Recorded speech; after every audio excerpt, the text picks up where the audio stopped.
On one occasion I was asked to give a talk about chart, a slide talk in images, and the man who had invited me to give this talk, his name was Paresh Chakraborty.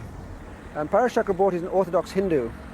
And after I gave the talk, he said, "Keith, you and Christians talk about this as being the mystical body of Christ. And in this particular case, we as Hindus talk about it as being the subtle body. And you might be interested to know that the positions on the facade of the cathedral would correspond to our religion, our faith. What you have at the top is Christ, and that would be representative of the crown chakra, where the dawn rises behind the building.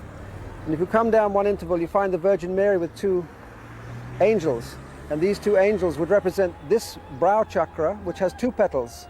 You come down further and you find on the cathedral here 16 knights. Now nobody has given any explanation why there should be 16 knights, but there are 16 petals to this center in Hinduism. Come down further and you've got the big rose window corresponding to the heart. And the heart has, in the Hindu faith, 12 petals.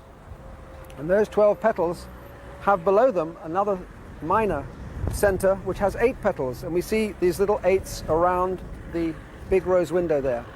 Below that there is a large window which has 10 intervals up the window on the solar plexus here, and that would correspond to the 10 petals of the chakra in the solar plexus. Then he told me below that there is another center which is based on 6 petals, which is where Christ is in the main royal portal there, and below that is the square door, which would represent the square of the root chakra, which is at the base of the body, and that each of those would be a position in the evolution of the spirit up the body. So that struck me when I looked at what he was saying, was an incredible coincidence we have in the building here.